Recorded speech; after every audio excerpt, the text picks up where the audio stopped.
out and away we... Bing bang! Hello, everyone, and welcome to episode 12 of the Paddock Talk podcast. I am Kyle. And I'm Scott. And today we're going to be doing a review of the Canadian Grand Prix, which we didn't do a preview for because I was on vacation. My bad. I was on vacation too. We were both on vacation. Not together, but we were both on vacation. Come on, it's the month of June. Sorry, guys. But it is a Grand Prix me and Scott know very well because it's the only one we've attended in person. At this point, it's the only one we've attended in person, sir. Yeah. And then, yes, the Canadian Grand Prix, for sure. Yeah, and then we're going to just do our regular preview of the Austrian Grand Prix upcoming. And it's also a super sprint weekend, as they like to call it, or super sprint shootout. Yay! Yay! All right, so the results from the Canadian Grand Prix at the Circuit de Villeneuve. Last place was the American, obviously, Logan Sargent. George Russell finished 19th. Nick DeBreeze, 18th. K-Mag, 17th. Zhou Guan Yu, 16th. Nico Hülkenberg, 15th. Yuki Tsunoda, 14th. Lando Norris, 13th. Pierre Gasly, 12th. And Oscar Piastri, 11th. Then we have Valtteri Bottas finishing 10th, getting his first point of the season, I believe. Lance Stroll 9th. Esteban Ocon, 8th. Alexander Albon, 7th. Checo Perez, 6th. Carlos Sainz, 5th. Charles Leclerc, 4th. Lewis Hamilton, 3rd. Fernando Alonso, 2nd. And Max Verstappen is the winner again. Scott, any surprises in the top 10 for you there?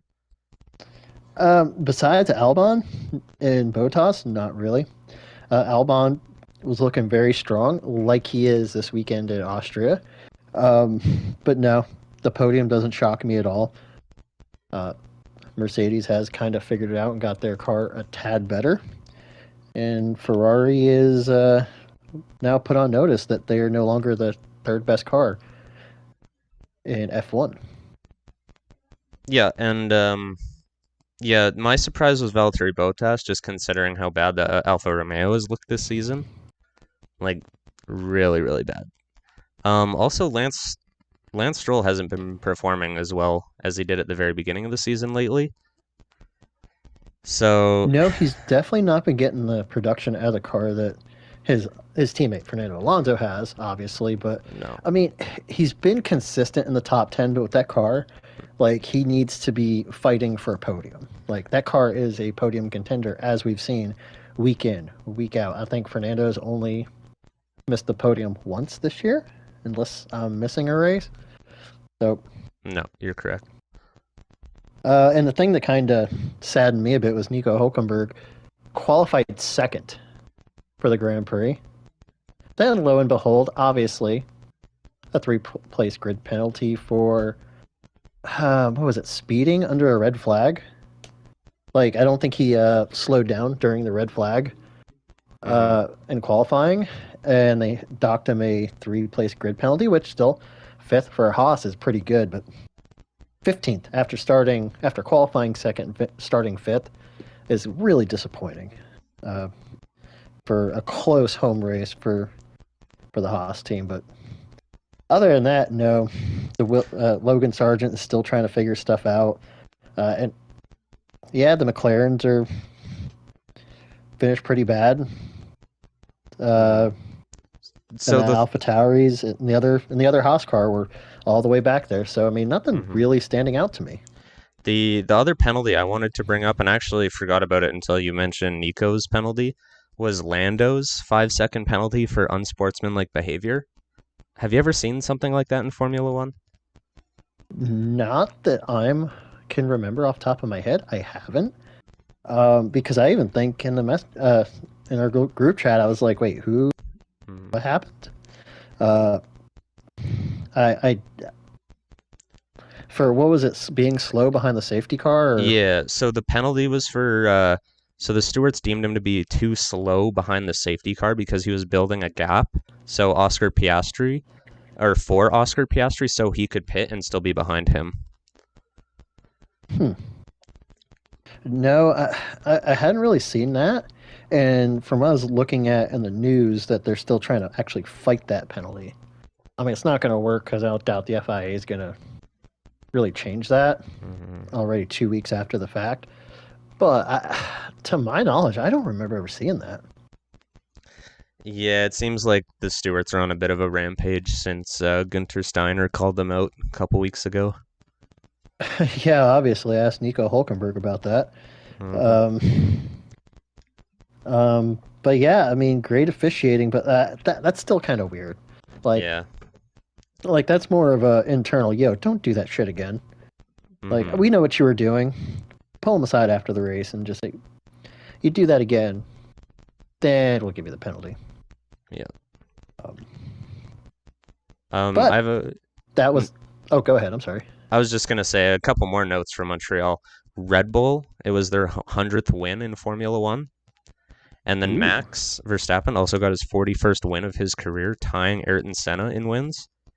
And I was gonna say, Scott, do you think if Max continues to drive like this and win for the next 4 to 5 years, that he'll pass Lewis Hamilton in all-time wins in Formula One? Because if he averages 16 wins a season, it'll take him 4 more seasons to pass him. The only thing about F1 is no car is that dominant that long, so you have to max out all your potential early. Because if you look at Senna and the McLarens, I mean, that was from 88 to 93 that he got all his wins in a 7-year gap, because he did run for Lotus beforehand and had a few wins. But you look at Michael Schumacher in the Ferrari era, not the early Ferrari era, but going from getting some wins 97, 98, 99 to just totally dominating the sport from 2000 to 2005 until Fernando Alonso came around that Renault and just dethroned the king. I mean, if he can keep on that pace and Red Bull can keep developing that car, I mean, who's to say he can't? And plus, he's still, 25 years old? Yeah. He's still got time. Even if he goes through another cycle where maybe Red Bull kind of take a few years off and then revamp, I mean, he still could possibly do it. It's crazy to think about. about. And with the 23 race schedule, 24 possible, like max, I mean, it's out. It's not in the realm of possibility where I can't see it not happening. That's all I had on Montreal. Oh, well, excuse me, sir. Sorry, guys, we're still kind of out of it. Taking a month-long vacation. We'll kind of get you out of the swing of things. Yes, but sir. We got this. We'll pick it up. Austria time. The Red Bull home race. The first race at the home track since how do you pronounce the Red Bull founder's name? Dietrich Mateschitz. Dietrich Mateschitz. Yeah, I didn't want to say it wrong and offend if his family was listening. But yeah, Dietrich Mateschitz. That's the first time they've run in Austria since his passing, and it looks like Red Bull's going to honor him with a strong performance. Well, at least one Red Bull is going to honor him with a strong performance. Should we get into qualifying? Yeah, let's do qualifying results. So, qualifying last, we have a Dutch sandwich here. Qualifying last would be Nick de Vries. Kevin Magnussen, the Haas, 19th. Logan Sargent, 18th. Zhou Guanyu, 17th. Yuki Tsunoda, 16th. Checo Perez, 15th. Valtteri Bottas, 14th. Oscar Piastri, 13th. Esteban Ocon, 12th. And George Russell, 11th. Then we had Alexander Albon qualifying 10th. Pierre Gasly, 9th. Nico Hulkenberg, 8th. Fernando Alonso down there in 7th. Lance Stroll ahead of him in 6th. Lewis Hamilton in 5th. Lando Norris in 4th. Carlos Sainz in 3rd. Charles Leclerc in 2nd. And Max Verstappen is your pole taker. Well, no shock with Max. Biggest shock, really, Lance Stroll out qualifying Fernando Alonso. Is that the first time this happened this year? I'm pretty sure. I believe so, yes.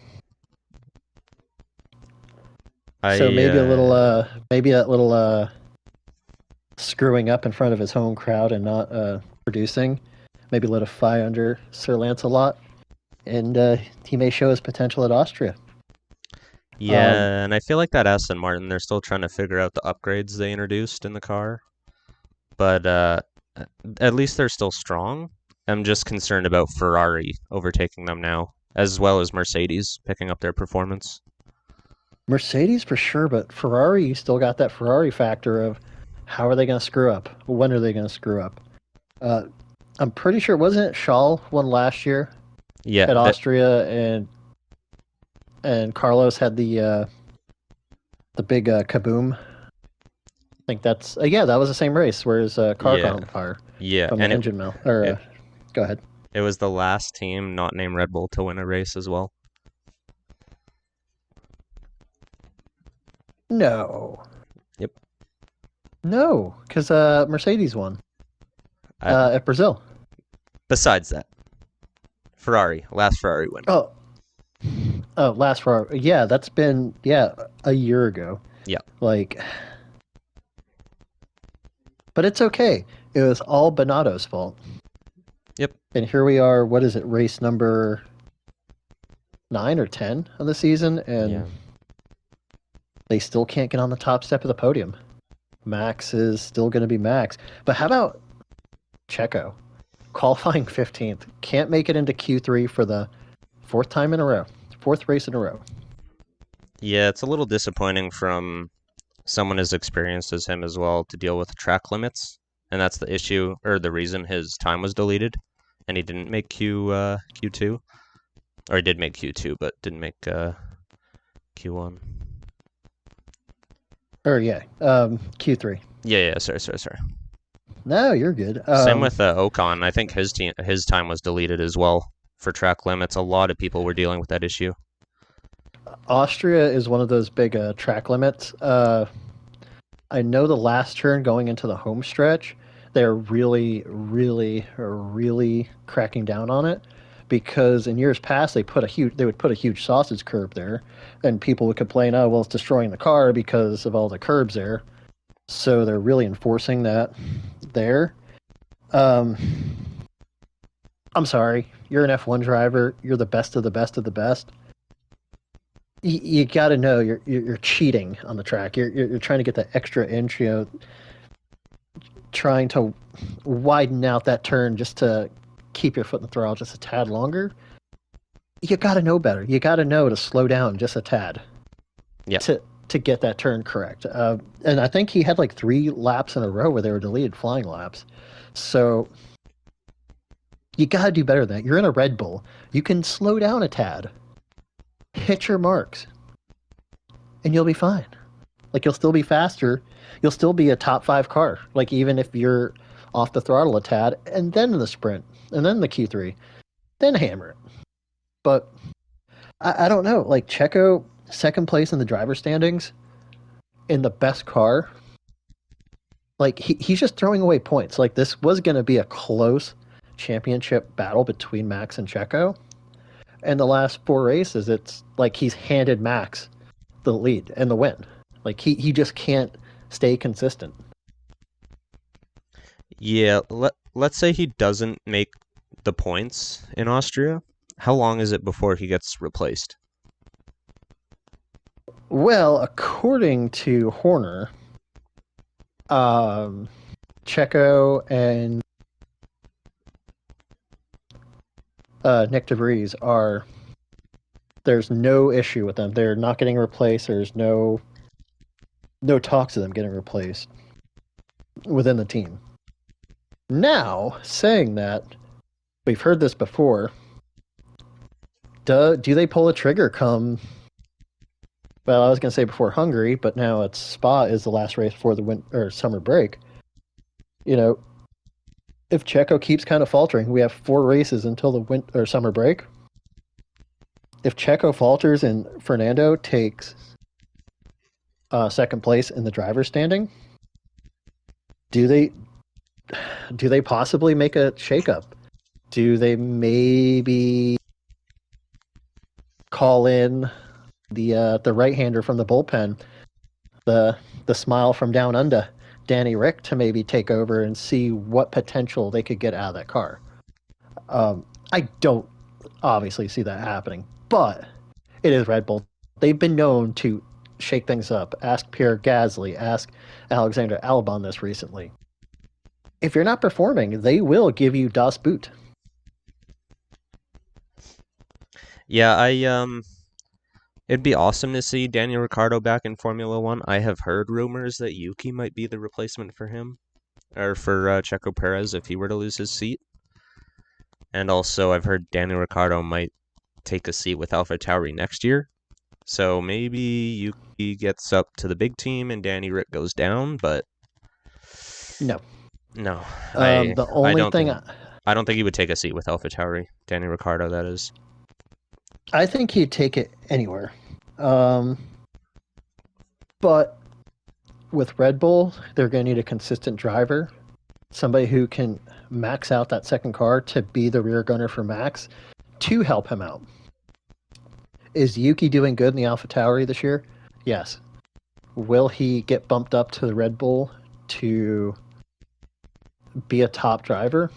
I honestly can't see it happening. Like, he's still inconsistent. He's still young as a driver. At least Danny Rick, you know what you got. You have a tough driver who can stay consistent and keep it on the track. I don't see that with Yuki. Like, to be the second Red Bull driver, you have to be week in, week out in the top 3, top 4, top 5. Pierre Gasly, he only lasted a half a year in the Red Bull because he would finish 7th, 6th, 7th, 8th in a winning car. I just can't see Yuki being that guy yet. 2 years down the road, possibly, but I just can't see him being the number 2. Okay.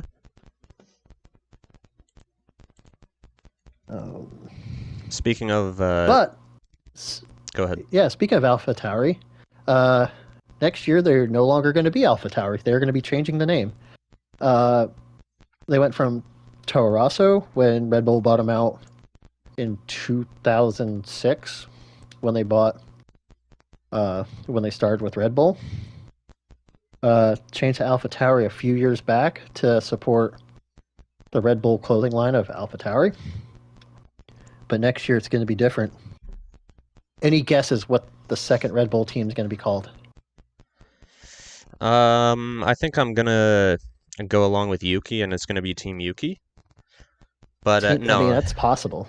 No, I don't have any idea. I actually, the FIA keeps talking about ideas on how to make the races more like entertaining and stuff, and Formula One more entertaining.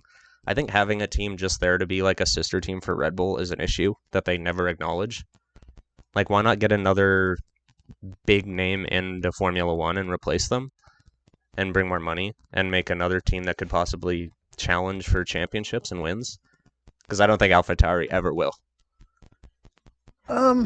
Well, I would say that, but they only have had 2 wins in their whole in their whole history, which has been Sebastian Vettel and Pierre Gasly.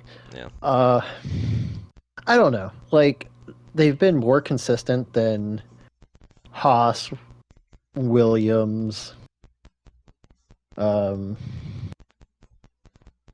my God, Sauber, Alfa Romeo. I don't know. Like, to be a Red Bull sister team isn't a bad thing because it's like anything else. You have a team where you can get your drivers ready for the big team. I hate to see that, some of the big factory teams haven't done that. Like, Mercedes was stupid not to kind of have their own B team. So now they have to kind of rely on Williams to be their B team and develop one driver instead of 2. Ferrari normally has Haas to be their kind of stepping stone to the big team that we had with Mick Schumacher and the Russian kid Mazepin. Uh, but yeah, I'm surprised we haven't seen it. Like they didn't do it before the whole buy-in stuff happened. Like you guys are spending $400-500 million to win a championship. You can't shell out 100 millions to start your own team to be your to be your sister team, to be that team that tests out new things. Hey, if you're going to do this thing, let's try it on this car first instead of our car. Um, I don't know. Like, I like it and I don't. But go ahead. Yeah, I feel like that's what F2 and F3 and like the F1 Driver Academy should be for, though, is developing those drivers and making those changes and testing new things that aren't tested or that aren't in Formula One yet. Kind of like how in North American sports, the NHL likes to test new ideas in the Canadian junior leagues and in the AHL before they bring it to the NHL, new rules and stuff like that. Mm-hmm. And those leagues are mainly for development, so I don't know. It's kind of weird for me to see a mainly developmental team in the big leagues. Like I said, I see it, but it is also F1. Like you can't test out a construction part Mm-hmm. in F2. Like F2 is a spec series, spec motor, spec chassis. Like it's even playing field.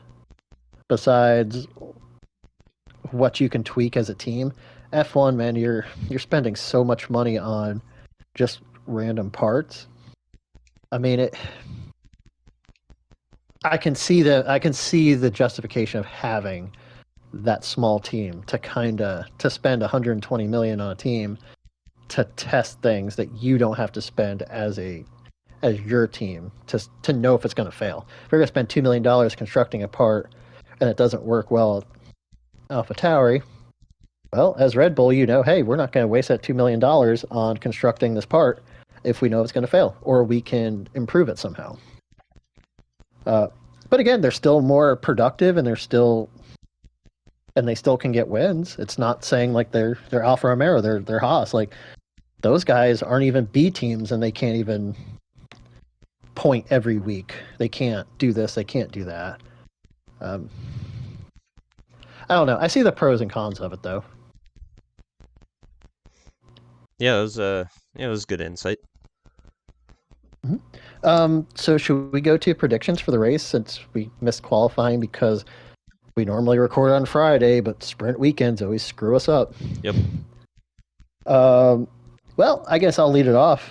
For the bottom step of the podium, I have Charles Leclerc finishing third in the feature. We're not going to worry about the sprint shootout and the showdown and that crap because that really doesn't matter. We're doing features. Charles Leclerc is finishing third for me. Yeah, I also have Charles finishing third. Good showing in Montreal. And yeah, I feel like we're on the same wavelength here on another episode, like we are every episode, but continue. It's so weird.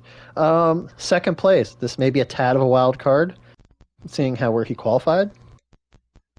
But the old dog, the man, El Plan, Fernando Alonso, finishing second. I will also have Fernando finishing second. Just continuing his string of podiums, second places all season, man. Austria is a place you can't overtake. Who's to say we don't see El dive from El Plan into turn 2 to get a couple spots off the hop? My winner, and I'm sure it's your winner, I'm sure it's 99.8% of everybody's winner, Max Verstappen. Like him, that Red Bull, you can't beat it. The top dogs. Yes. I originally, like we talked off camera the other night, I was originally going to Galaxy Brain this win. I was going to have Lewis winning, and I was going to have both Red Bull cars DNFing just because it was their home race and I was going crazy ultra against Red Bull this week. But I had a dream. I saw Max Verstappen lifting the trophy in Austria in my sleep. Max Verstappen winner in Austria. Man, Max, he was dreaming about you. Not bad. I didn't go with my dream of Max Verstappen winning, but like we said, that Red Bull, and Max at Austria, it's just too tough unless something happens, something out of the blue, like a dive bomb that just rips the front wing of the Red Bull off, and he's got to pit and go back to 12th. Which I don't know. Even Max in that car, he can probably after lap 2, going from 14th, can still win the race in that car. Like the thing's on a whole nother level, unless your name is Checo Perez, but it's definitely gonna be an interesting race. I always love Austria. Austria is always like one of my highlights and my favorite track on driving in F1 because it's so short, but it gets so fast. It's beautiful, man. Yeah. And who was your last place finisher? Oh, so I totally forgot. It's month off. Totally screwing the pooch here. I am going to go with. I hate to say it, the Logie Bear, Logan Sargent. I don't think. I think he has a lap 1 collision, and he's going to be our first retiree. How about you? I'm gonna have Checo finishing last. I'm gonna go half Galaxy Brain. I think, yeah, he just hasn't had a great showing. The last couple races, it was exactly the same last season, as you remember him walking through the forest in Montreal. Yeah, his skid was around the exact same time last year, so I think he's gonna continue to struggle. Last place. And then the whole murmuring. Well, they didn't have Danny Ricciardo as a reserve driver last year, so you're gonna hear a lot more murmuring. Oh, he's not trying. He's not getting the most out of the car. Let's bring in Danny Rick. Do you have anything else to add? I don't We think got everything. yeah, I didn't have any other news. The only other note I had was Fernando mentioning he preferred single shot qualifying to normal qualifying on the smaller and shorter tracks. I don't know if you had any words on that. Um, I don't know.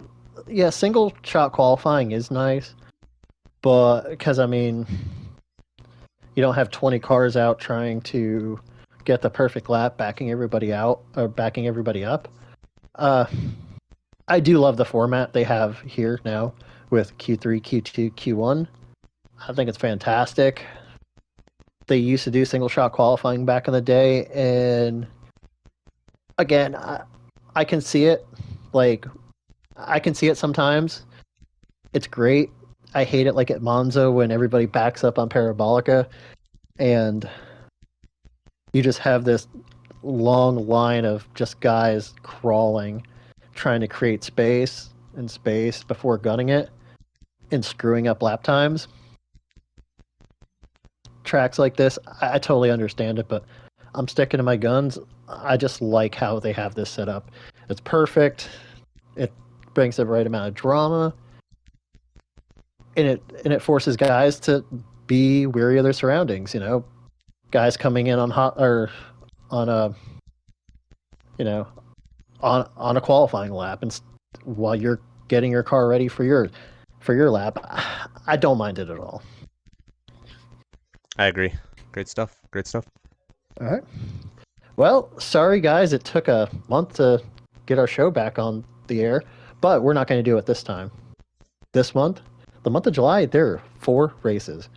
4. Count them. 1, 2, 3, 4 until the summer break. So we'll be here at least once a week, giving our massive big brain insight to the world of F1. And he says that sort of sarcastically because, I don't have that much knowledge. But again, I really appreciate every single one of you guys who listen, subscribe, download our podcast wherever. Every bit helps. Every little bit helps. And just don't know how much me and Kyle really appreciate you guys listening to us. So thank you for listening to Paddock Talk. And as always, I've been Scott. I've been Kyle. Thank you guys. Have a great day and enjoy the Austrian Grand Prix.